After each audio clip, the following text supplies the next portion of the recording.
No BS Radio, Saturday nights with Cool Chris in the mix. And Michelle on that social, exclusively on The Surge. All of these Surge artists that have been featured on the station? Yes. Is that correct? Yes. What's up to Slimer hanging out over here? Slimer. What's up to Libby Lulu? She's playing some shooting game. That's Left 4 Dead Xbox. number 2. Left 4 Dead. Just goes to show video games don't get old, no matter how old the video game is. And yet I have one to play. So anyway, mine is Roller Coaster Tycoon, I think. You guys, Roller Coaster Tycoon 3 is the bomb. You can actually spend all day playing that. Just a little FYI. And not get bored of it.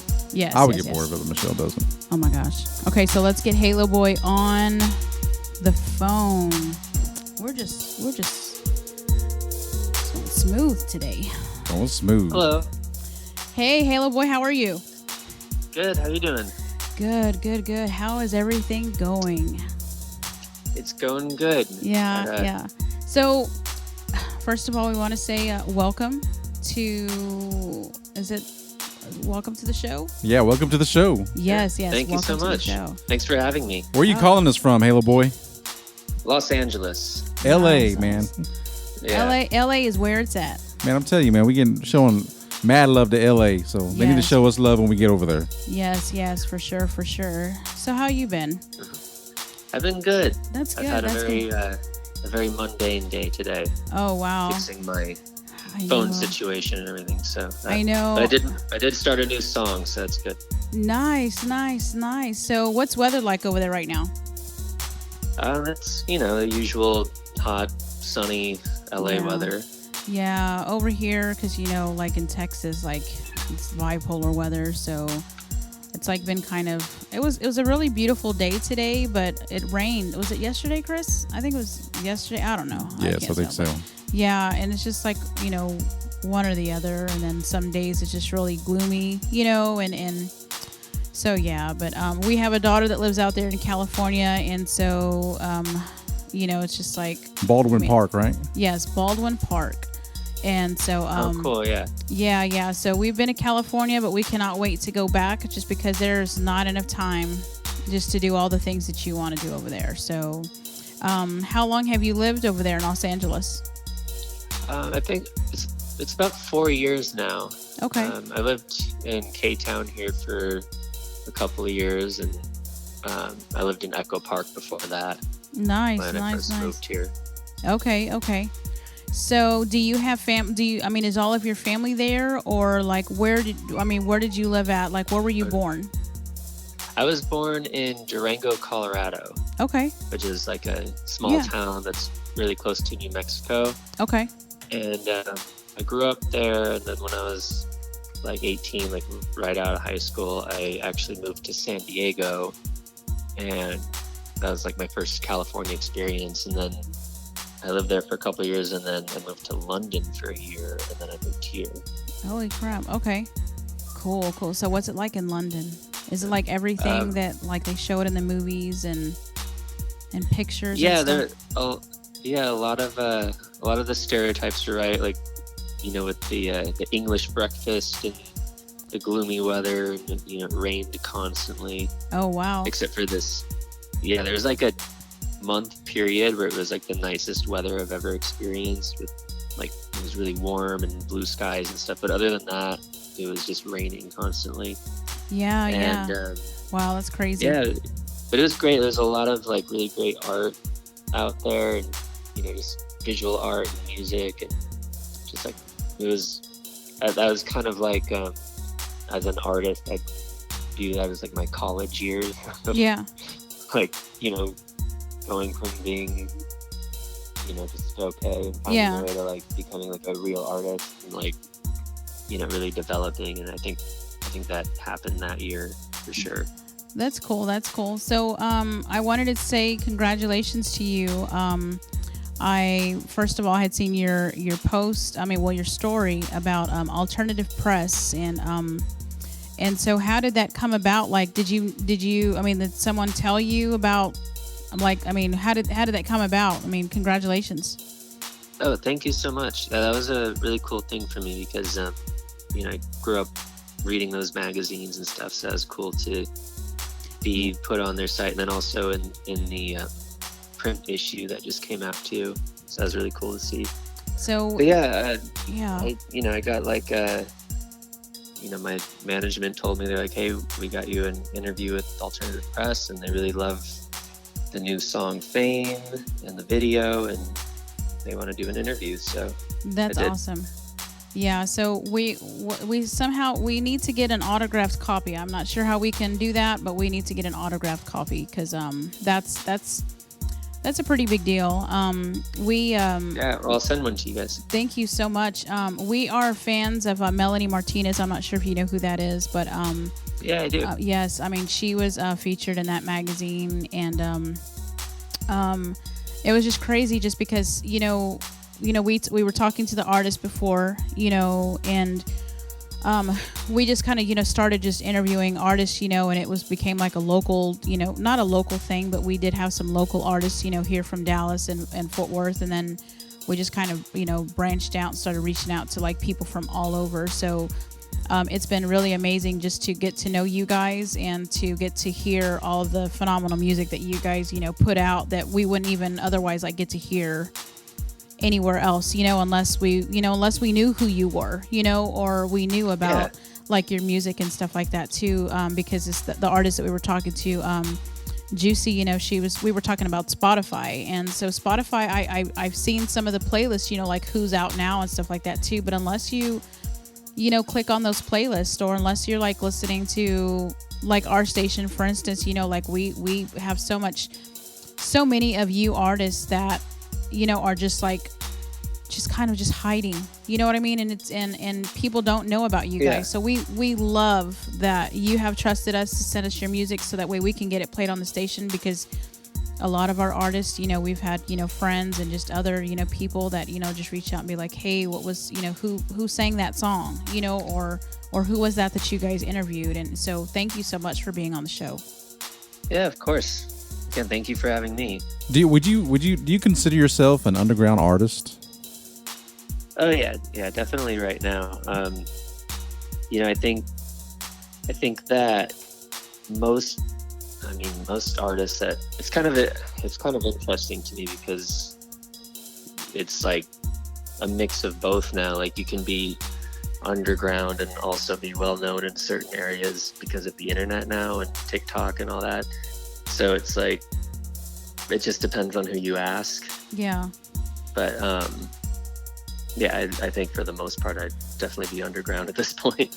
I think the most entertaining shows that you can see, and I'm sure being in London and checking out the music scene there, I mean, the most entertaining show out there that you can go out and see is someone that is considered underground or just getting their start, because you can definitely feel the passion and the heart and the energy that comes from the artists whenever they're still, I don't really want to say humble, but they haven't quote unquote made it, and it's so much more entertaining to see someone as opposed to being in the crowd of thousands and thousands from an artist that does it night after night after night, month after month after month, year after year, because you can tell, sometimes you can see a big artist and you see them perform and you can tell they're tired, and and of course we want to get you there. I mean, you want to have that problem that you're doing this every single night,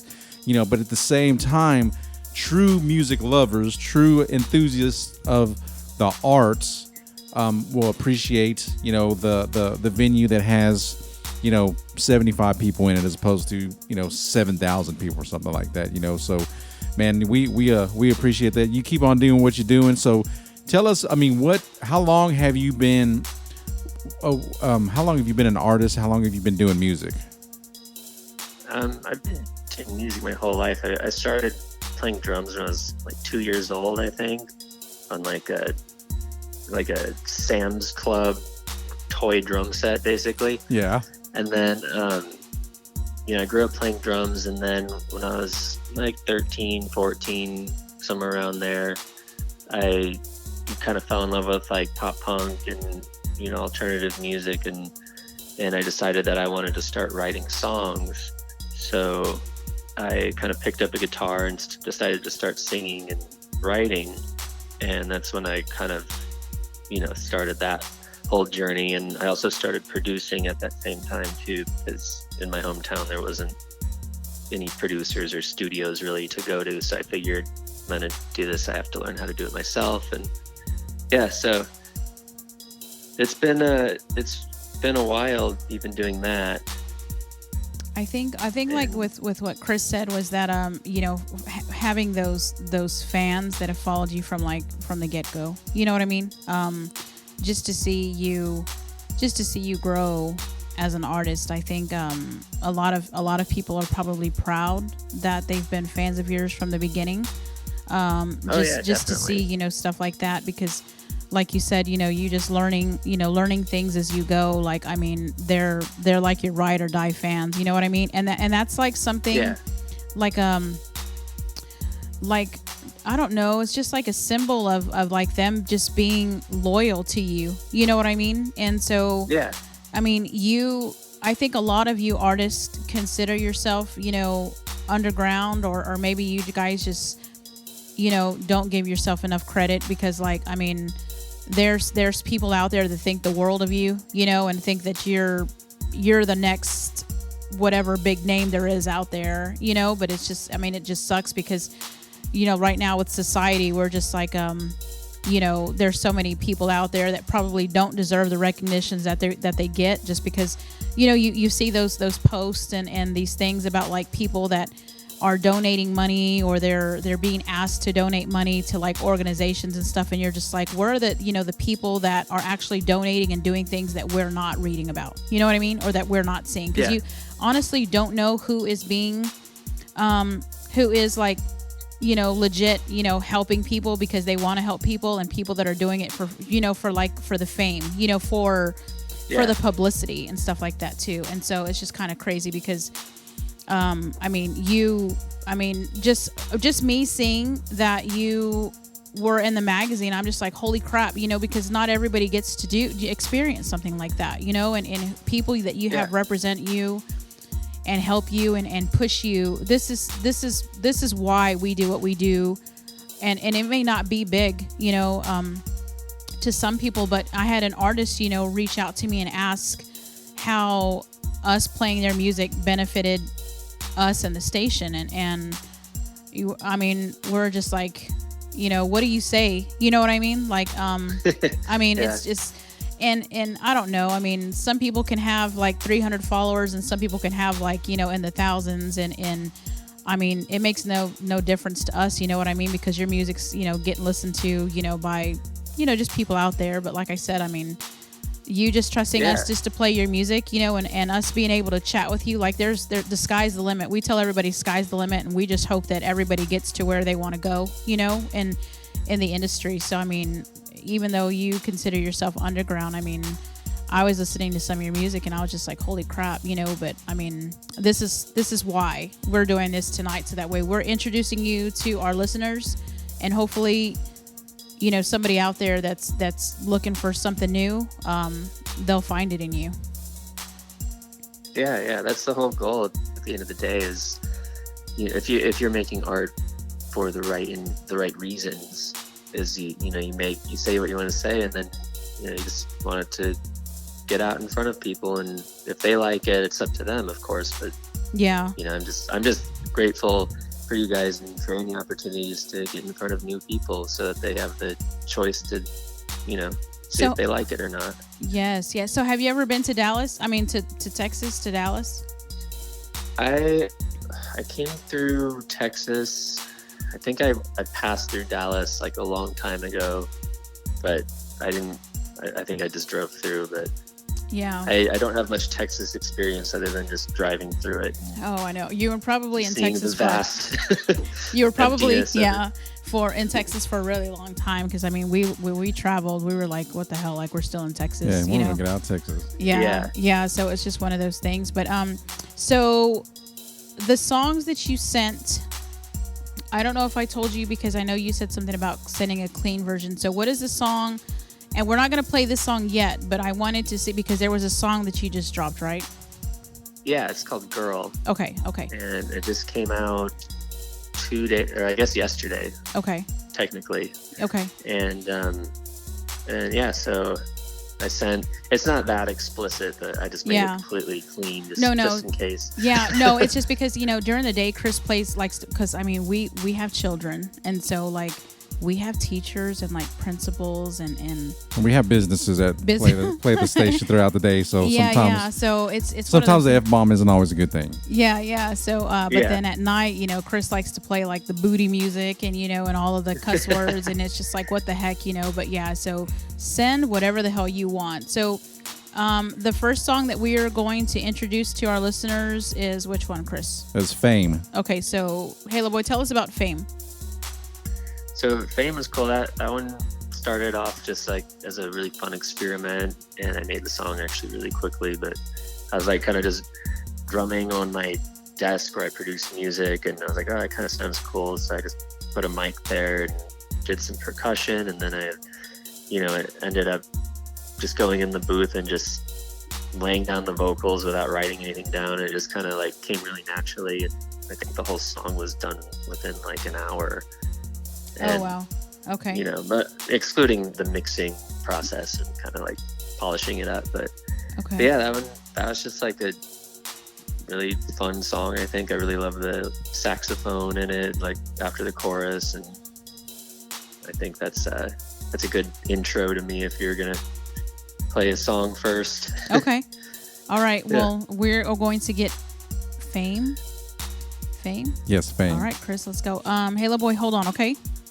Saturday night, No Bullshit Radio. Brand new music heard here exclusively on the Odyssey and TuneIn radio apps. This is Halo Boy. The name of this track is Fame. No Bullshit Radio on the Surge, DFW.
I fucking love it.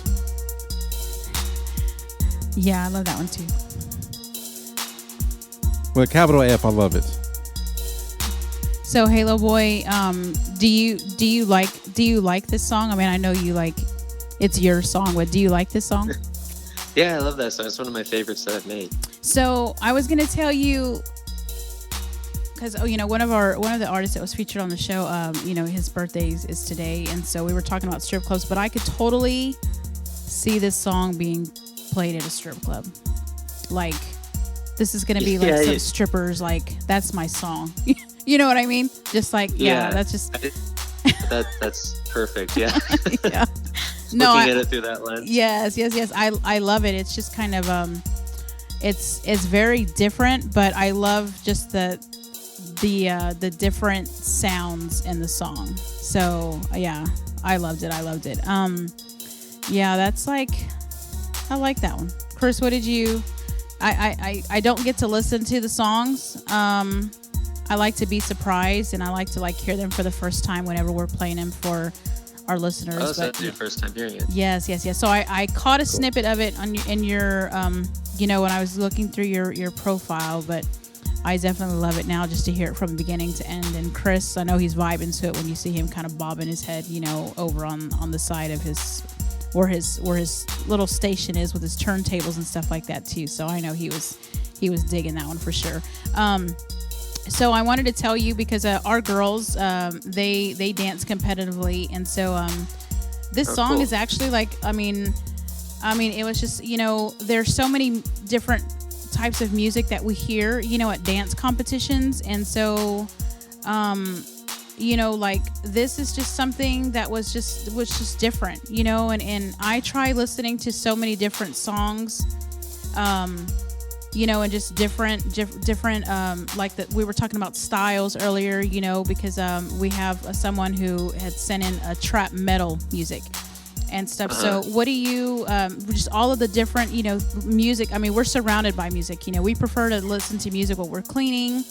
If we had to, turn on a TV or a movie, or, I mean, we're just music all the time. So with your music, like, was there just one genre that you wanted to work on, like for you to be like an R&B artist or like a alternative artist, or did you kind of want to just do it all?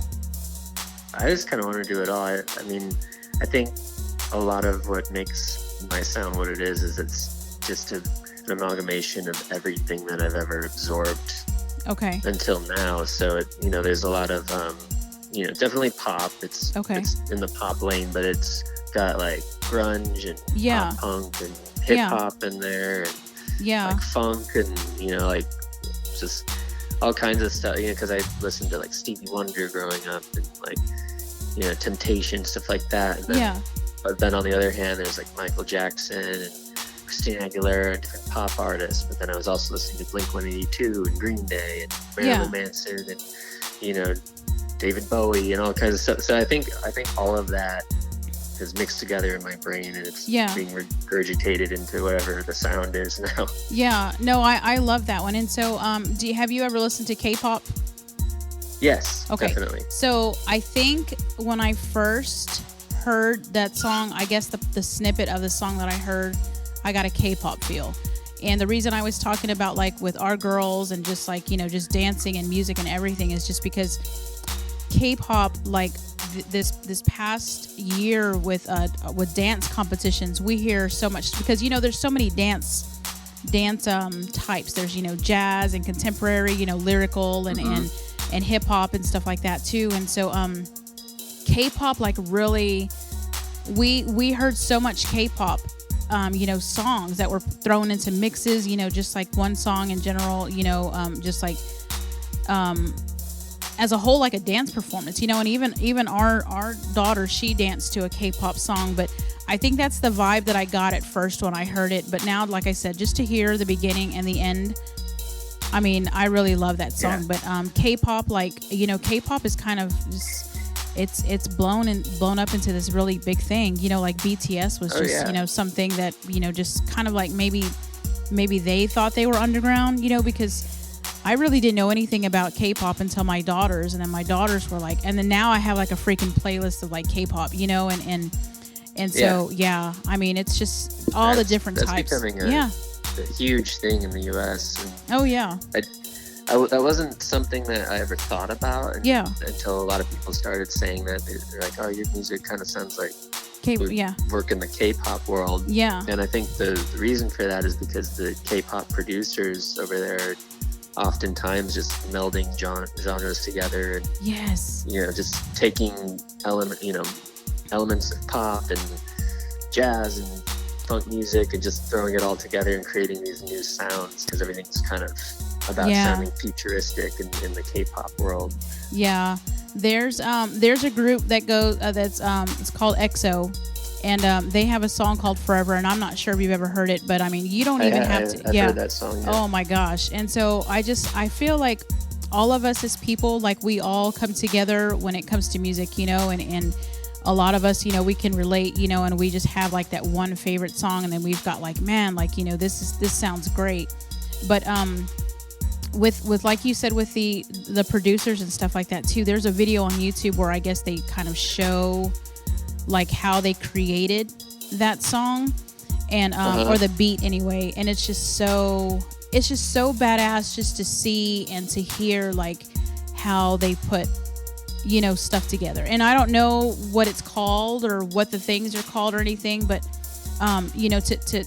for you to be able to sing the music, for you to be able to know how to do that if you do it yourself, and I mean, you guys are like, you're geniuses, and then I'm asking Chris because he's a DJ, and we don't throw shade toward other DJs that use the laptops and stuff like that too, but the programs now, but Chris like has so much vinyl, and he has such a variety of music from for it's called like Tejano, they have like reggae, now they have like reggaeton, they have pop and K-pop, and I heard like in indie, I guess it's like indie pop is like really is like popular too, and there's just so much stuff. You're like, holy crap. But I think like all of us can agree that music, like, we all kind of come together when it comes to music. So I'm excited to play the next song too, Cheryl. Yeah, like, I mean, the K-pop, I really think you fit into that. But I mean, pop, I just love the shit out of that first song. So I don't even know about the other two songs. So yeah. Yeah. That's cool though. DJing with vinyl is a lost art. Oh, yeah.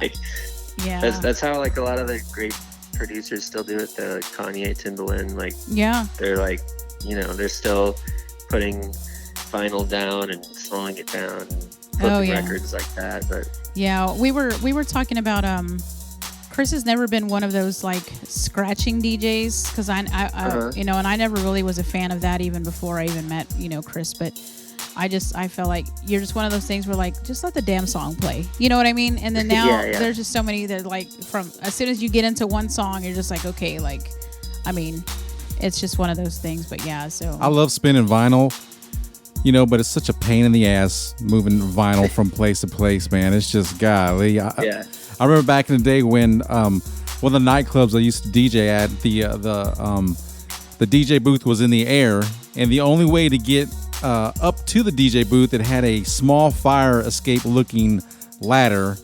So I had to literally take the record crates and put it on my shoulder and hold the crate with one hand, one arm, and then try to make sure I didn't fall off the ladder with the second arm. And there's usually like 4 or 5 crates, to get through a nightclub night. And it was such a pain. Like she said, no shade, about the laptop DJs, but Serato vinyl DJ, oh my gosh, what a lifesaver that's been. Because I mean, all the MP3s that that we get from artists and music and stuff from record pools and stuff like that, I still get the vinyl feel using Serato DJ, and it's awesome for me, man. So I'm gonna scratch on the Fame. We'll have to send it to you, and I'll put it in a mix or something like that, and so I can show you my versatile skills. Oh my god.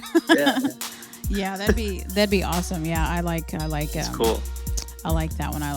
So tell everybody really fast before we get into the next song where they can find you on social media. So my Instagram and TikTok is at the Halo Boy. So TheHaloBoy. And I have a Twitter too, which is the same handle, but I just don't ever use it. So Okay. Yeah. Twitter. I'm not a Twitter person. I'm definitely mostly a TikTok person now. Oh, and really? Okay, cool. Yeah, So I have to look for I'm you kind of on transferring TikTok. over to there. Yeah. TikTok is taking over the world, man. It's like Yeah, it's cool because you could post anything on it. You can post street art to it, and it's not as regulated and filtered with an algorithm as much as Instagram has become. So it's a lot easier for artists to reach their fans. Sounds like you got to get us a TikTok, Shell. Yeah. Yay. Yeah, that'd be good. Yeah, that'd be awesome. Okay, so what's the next song?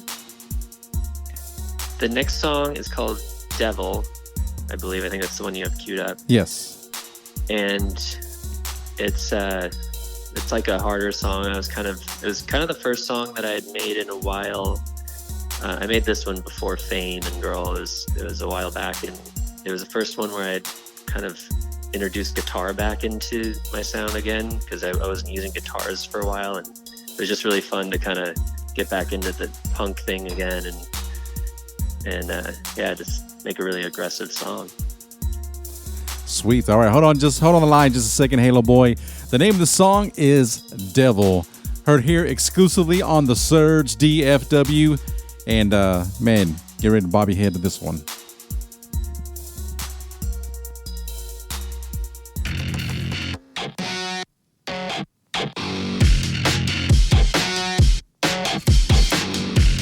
Wrecks me in a cold, erase my brain. It's not my fault that I can't be saved. I'm not concerned with how I play this game. Dramatic little boy, I just wanna say, hey, you care about my face. I need a cyber sex pistol just to get me paid. I got a death note page and I wrote my name so I can sell my soul if it gives me fame. Yeah. I just got horns like the devil. I'm gonna beat every level. I just got horns like the devil. I'm gonna beat every level.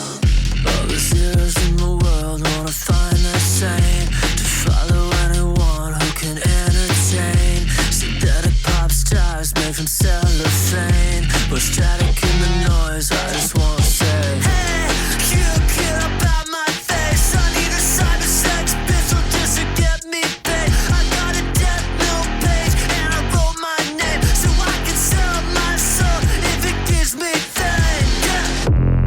I just got horns like the devil. I'm gonna beat every level.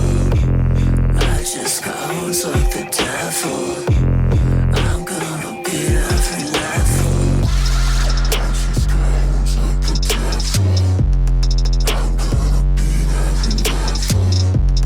I just got horns like the devil. I'm gonna beat every level.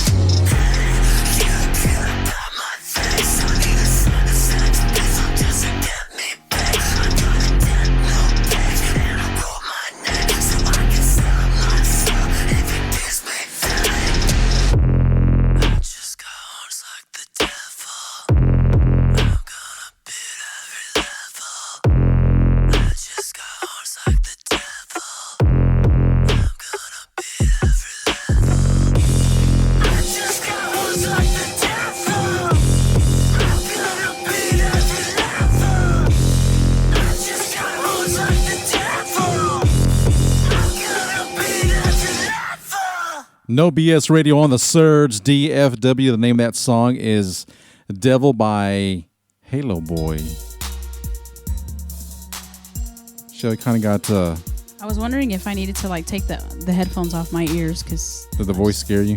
no, not was it bass? I guess. Yeah. Yeah. I was like, holy crap. That's a deep bass drop right there, boy.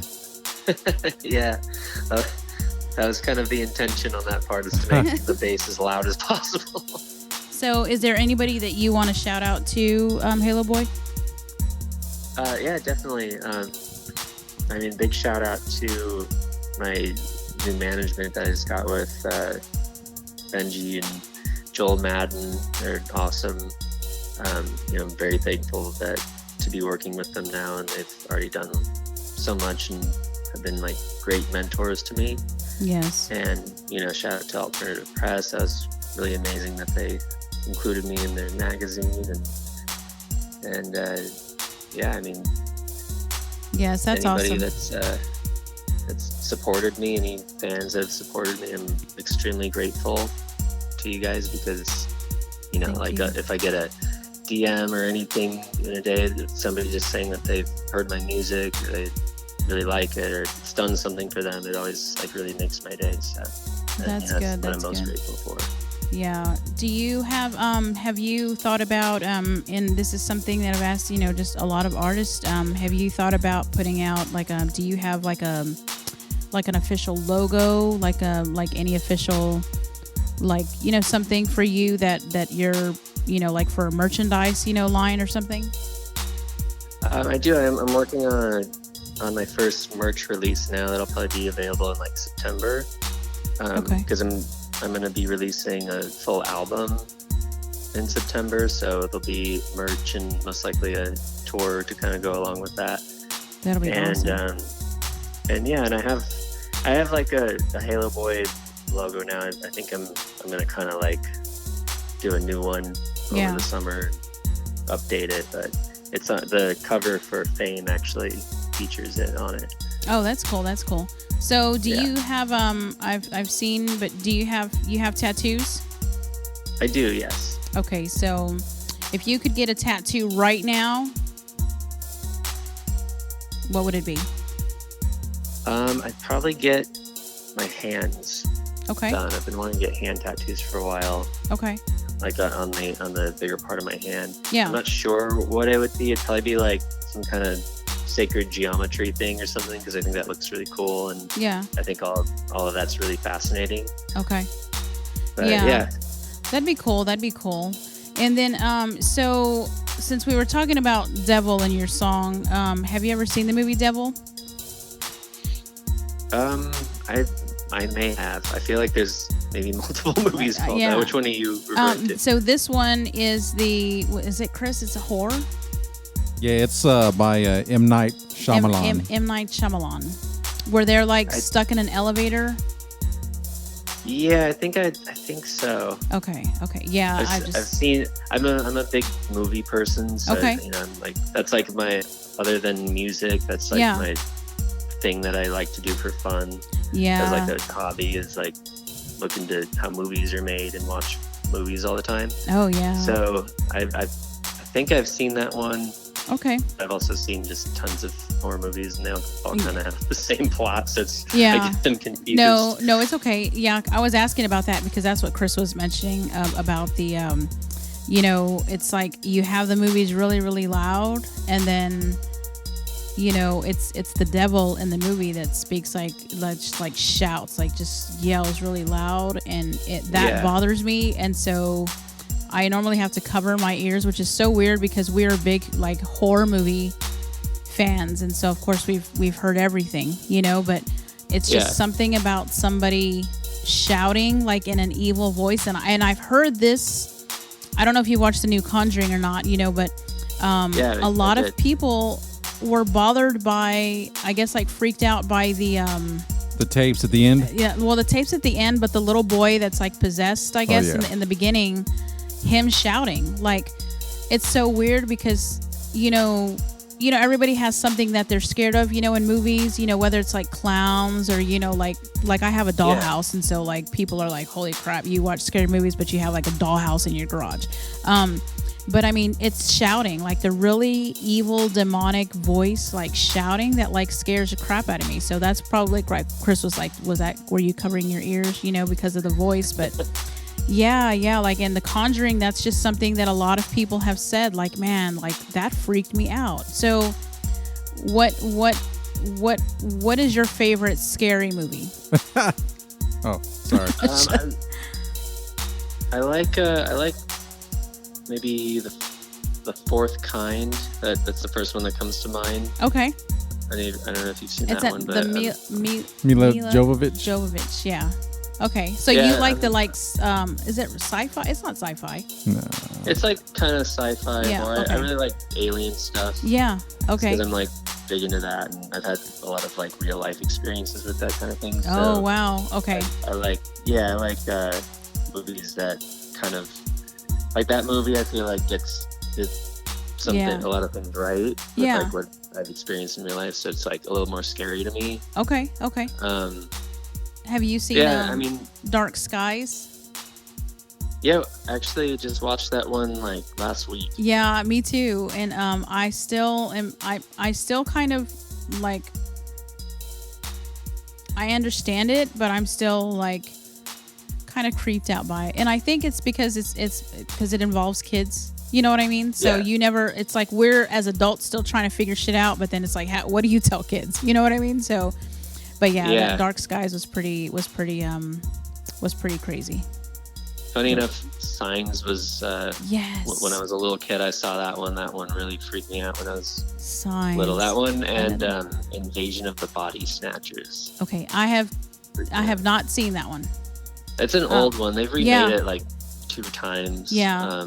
I saw one of the remakes, but I mean, the premise is just that these parasite aliens come here and they basically kind of like take over, or they grow into like replicas of people's bodies and then kill the original and then take their place in society, and it's like it's really creepy and eerie the whole time. You know which movie I liked was The Faculty. I thought that was pretty cool. It was like a teen movie, but it's still kind of similar to those Body Snatchers. Did you watch that one, The Faculty?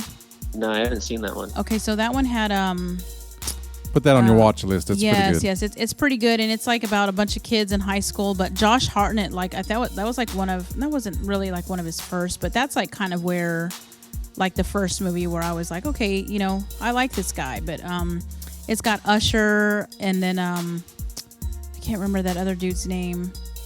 What is the coach's name? I don't remember his name. I have to IMDb it. Yeah, just check it out. The Faculty was pretty cool. It was a really good movie. Cool, yeah. Yeah, it's like a teen flick type thing, but yeah, so that's cool. That's cool. I mean, Chris, I think like a lot of people like scary. Some just don't want to say that they dig scary, but I mean, it's pretty cool. I was just sitting here thinking how fun it would be to bring on the song Devil. It'd be like, you're listening to Devil by Halo Boy, and people are like, "What the hell? Yeah. Halo Boy, Devil, Halo." So tell us about the name. I mean, because obviously Halo is kind of related to good things, and then you got a song called Devil. So how did the name come about? So yeah, this is actually interesting. We get asked this a lot, and I kind of have fun with this because the whole name Halo Boy kind of comes from me wanting to find a strange way of implying being an alien, actually. Okay. And it kind of goes back to like the biblical stories or just stories that are basically in every culture of angels coming down from heaven and becoming demons here on the earth and kind of being corrupted and to me I was like, oh, that's kind of what's the difference between an angel and an alien or a demon or whatever. It's all kind of the same thing if you think about it. And so it's kind of like Halo Boy is like, it's like a very pure sounding name, but then as a character I'm like darker and play darker music, and it's like I'm like a sort of an alien in society. It's been kind of torn up by the world and has like a kind of dark lens on everything, but originated as kind of like a angelic pure being, as everybody does. And you mentioned about having a real life experience with an alien, so tell us about that. I've had quite a few actually, especially growing up in Durango, close to New Mexico, and it's just kind of out in the middle of nowhere. But lots of UFOs, and like there was one time in particular I was at my friend's house, and I was looking up in the sky, and there's all these like orange lights darting around above the house and floating around, and then like the the house itself, like the appliances started like going crazy. The lights were flickering and things were turning on and off by their like on their own, and then like just crazy things like that kind of seem like straight out of a sci-fi film, but it wasn't real life. And it's the kind of things like, I could go on and on about it, but the kind of things where like afterward I'm like, okay, that did I just experience that, or was you know? Yeah, because it's like you don't know if it was something, and you know, like I guess now it's because we're taught, or we're, you know, there, everybody says there's an explanation, you know, like even in the scary movies, you know, with like The Conjuring, there people are like hearing things and seeing things, but yet they're like, oh, there's some logical explanation to it. So I mean, is that how you kind of felt? Like, I mean, if you told anybody that, they would kind of like find a reason why it happened, as opposed to being like, you're just like, no dude, like that really happened? Yeah, definitely. I mean, I kind of, I mean, I'm a huge skeptic myself with everything. So like, I was doing that with myself. Like, oh, what could that have been? You know, and there's, you know, about like, oh, maybe that was something. And then there's a good amount where I'm like, that couldn't have been anything else. Like, I don't know if you've been keeping up with like the stuff the government has been releasing and stuff with UFOs, but like they've even said like, you know, the majority of these sightings and things we've captured are unexplainable, and like, you know, so we had a group you know, called Morning Buzz, and we were talking about stuff like that too, and it was cool just because the interviews, you know, we don't really have a set time for like an interview, but we like to kind of, it's just like, you know, we're kind of hanging out. But I mean, with them, we talked about like sex, drugs, and music, and you know, and God and everything and stuff like that too. So I mean, I'm just like, man, you know, who knows, unless you've met, you know, some higher power, you know, like in person, you know. But I mean, it's just enough to be like, man, I mean, if we're here, you know, who's to say that something else can't be here? You know what I mean? And it's just one of those things. It's like, I mean, there's so much that we don't understand. Yeah. And then, you know, I mean, then I was watching a documentary about, you know, just like all of these serial killers and stuff like that too. And you know, there's just so many things about, you know, like 9/11 and you know, the government knows so much and stuff like that too. And then we were talking about with friends about our thermostats, you know, because the whole was it Chris Urquhart